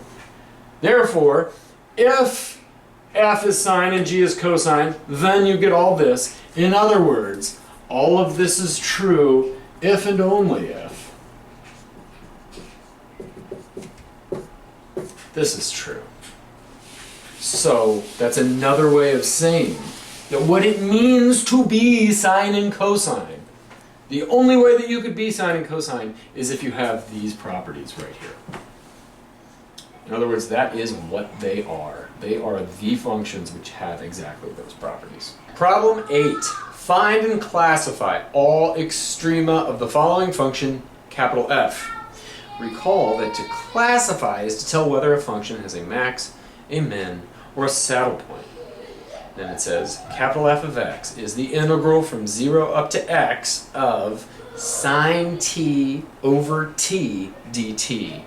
where the domain is the open intervals 0 to infinity. Now, first off, I didn't need to truncate it. It's actually, this function is defined for all real numbers. It's perfectly good on all real numbers. Let's just see why that has to be the case. So here I've graphed the function sine t over t on the t-axis. It looks like this. It looks like a sine wave that gets smaller and smaller as you go. And why doesn't it blow up when you plug in a 0? Well, let's remember sine h over h, the limit as h goes to 0, is 1, right? So it turns out that you're fine right here. This thing will just go up to 1, it's perfectly fine. And then it drops off as t gets bigger, and it looks a lot like 1 over t. The thing about that is the envelope. Yeah, whatever. Okay, so this thing is perfectly good to define beyond this. I just did this so that you won't start worrying about that guy right there. I didn't want you to have to, because that's not what this problem is about. Figuring out, does it converge there, blah, blah, blah, blah. That's analysis, and when you take analysis, you'll deal with that plenty. I just did this to make your life a little bit easier, so you could go, okay, I don't need to worry about what happens at 0. That's not part of the problem, okay? Now, just interestingly, so this thing right here is, all this is to say, okay, let's just find the area under this curve from 0 up to some value x. You plug in a 5, and it just says, okay, we'll just keep integrating and find the total area, right? The signed area, taking this, subtract off that, take that, and all the way up to we get to 5. It also works if x is a negative number, but we're not dealing with that right now, okay? So, and actually, just kind of interestingly, a couple things to notice. What this thing looks like is something like this. So from here to here, it increases strictly because you're adding and adding and adding area. Then it starts to decrease, but not enough to make it negative. Then it increases, so it looks something like this. It comes down, then it goes up, then it goes down, then it goes up, blah, blah, blah. And if we extended this domain, which you can, and you went down here, it would look, first it's a lot of negative area, then less negative area, and so on and so forth. Or I'm sorry, a lot of, well, it's a lot of positive area, but you're integrating from 0 to some negative number. That's the same thing as going here, -5, and then making that negative. It works out to be negative area, and it does this, and so on and so forth, just like that. It's an odd function, so it's symmetric about the origin. Okay, so anyway, that's what this thing is. And this is actually called the sine integral. And it has SI of x. Used in signal processing, etc., etc. Okay, but it's called the sine integral. And it's actually defined on all complex numbers. You can do this with any complex number z, and you integrate over this guy. And you're good to go. But we're not talking about that. Okay, and in fact we don't care at all what this thing looks like or what it does, because all we need to do is classify the extrema, right? Okay, so for this really I'm just testing your understanding of the fundamental theorem of calculus.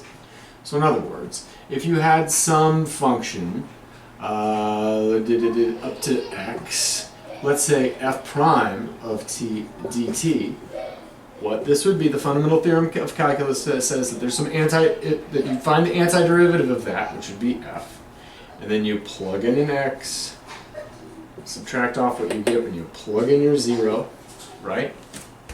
That's what this thing is.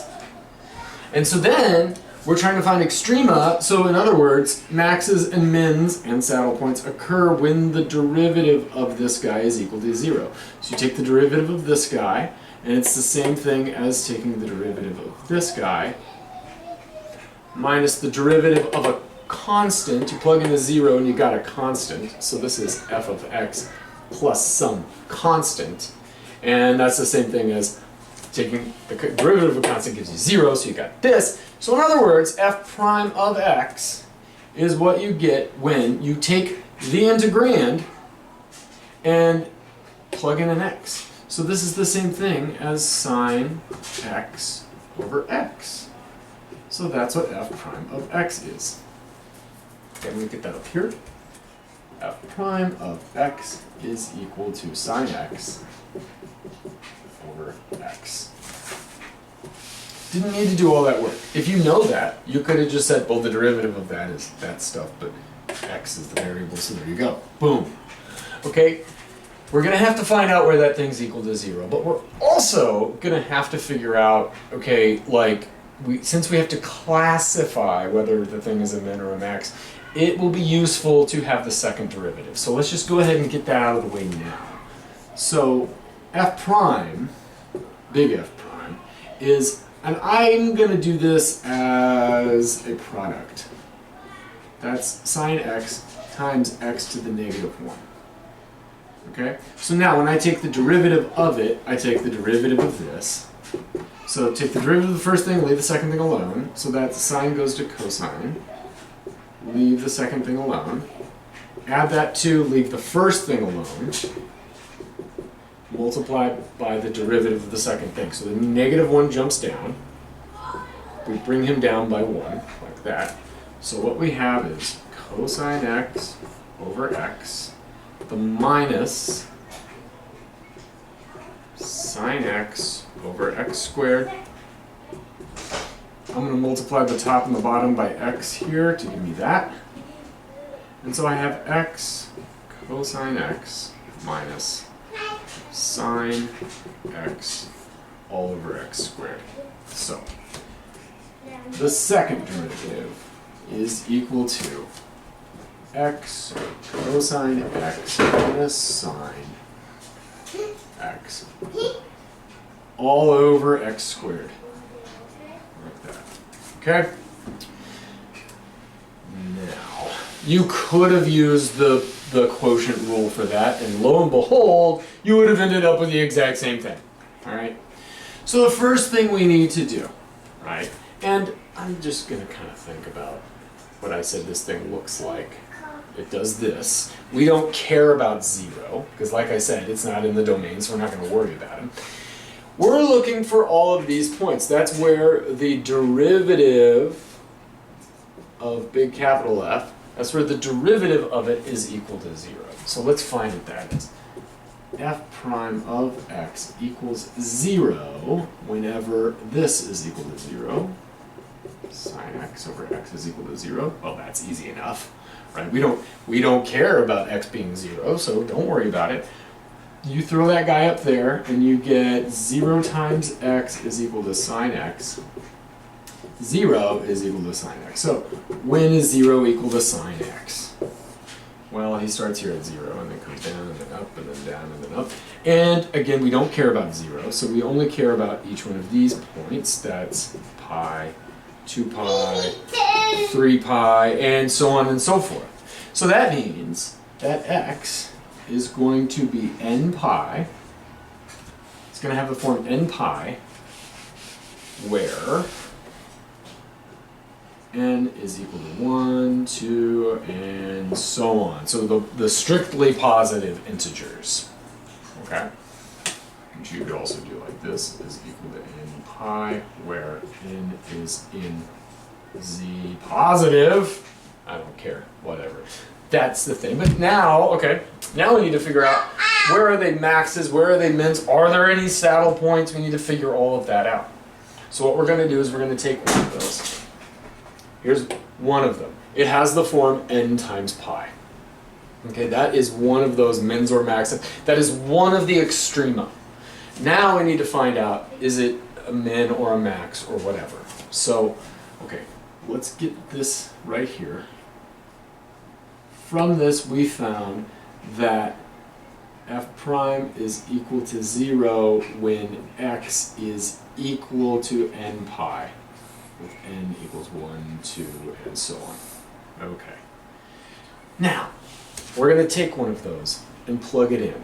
And then what we're trying to do is figure out, is the second derivative positive or negative there? Because if it's positive, then we're concave up, right? If the second derivative is negative, then we're concave down. And so we'll be able to tell whether or not it's a min or a max. Okay, let's figure this out. So, what happens?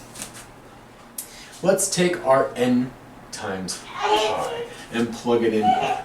F double prime of n pi is equal to, okay, n pi, that's the x, cosine of n pi minus sine of n pi all over n pi squared.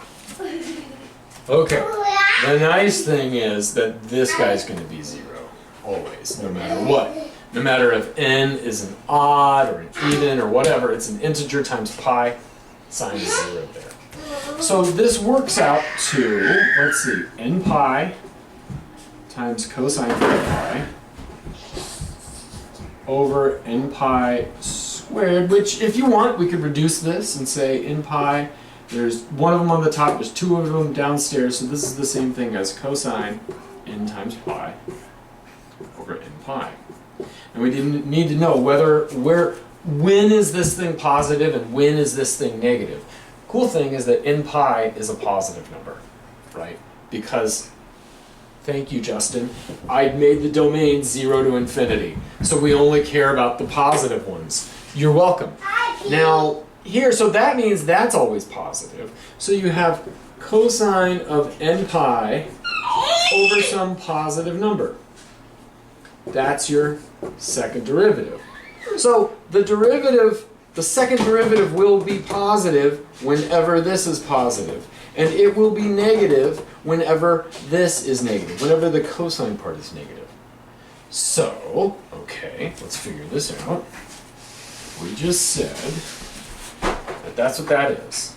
So, all we need to do then is find out when is cosine of n pi positive and when is it negative. Well, what will be really helpful here is to just draw it out. Just draw out cosine and figure this out.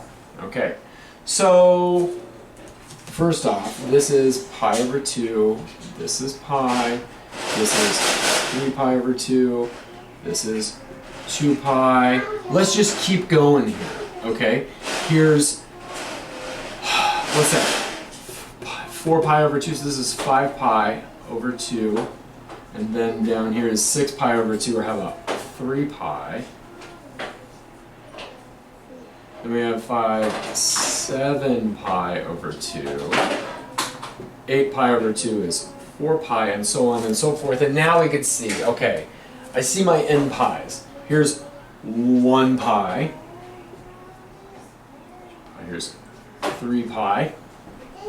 4 pi, okay. Now, here's my 2 pi. Here's my 4 pi. And we could see that whenever n is an odd number, then our cosine is negative. Whenever n here is a even number, then our cosine is positive. So if you said something like that, if you just like wrote that down, I'd let it slide. But let's try to formalize this a little bit more. We just said when n is even, then this is positive. So n even means cosine n pi positive. Okay? And we said that when n is odd,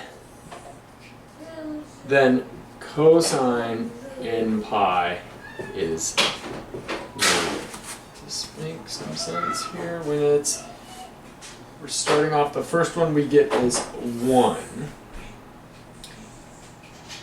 1 is odd.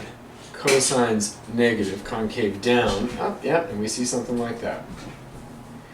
Now, again, like, if you didn't know this, you couldn't do what I'm doing right now, but let's just check. Given that I do know this, I'm just going to check and make sure that what I did was right. So then, when n is even, that's the next one, so this would be at 2 pi. Cosine's positive, so that means we're now concave up. And that guy right there is concave up. So this right here, this is my 1 pi, this is my 2 pi, this one's my 3 pi, this one's my 4 pi, and so on and so forth. And indeed, that's looking consistent, okay? So I got the right information here. Now we just need to like formalize this, okay?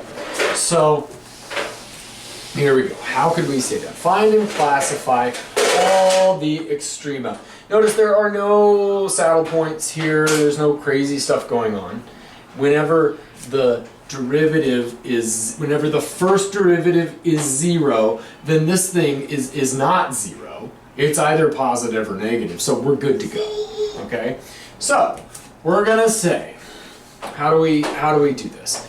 We'll say that f has maxima. Why? Where does f have maxima? Well, wherever the derivative is equal to 0, and we're concave down. So f has maxima when f prime equals 0 and concave down. But that's the same thing as saying f prime is 0 and f double prime concave down is less than 0. And so f prime of 0 means n pi, and that's negative whenever n is odd. N odd. Okay, so f has maxima when x equals n pi with n odd. And the exact opposite for, well, okay, now you know what I'm saying. F has minima whenever x equals n pi, right? Because that's my f prime equals 0. And when it's concave up, or concave up whenever the second derivative is positive. The second derivative is positive when cosine n pi is positive, which happens whenever n is even. So, whenever n is even. This would be a perfectly good answer. Almost good. I mean, you'd have to tell me that n equals 1, 2, and so on. Or we could do this a little bit nicer. We could say, okay, if x equals n pi, so n odd, we could say 2k plus 1 times pi, with k going from, let's see, I guess 0, 1, and so on. If that's the case, then we have a max. And if it's even, well then we have 2k times pi, where k equals 0, 1, and so on. Then that gives you a min.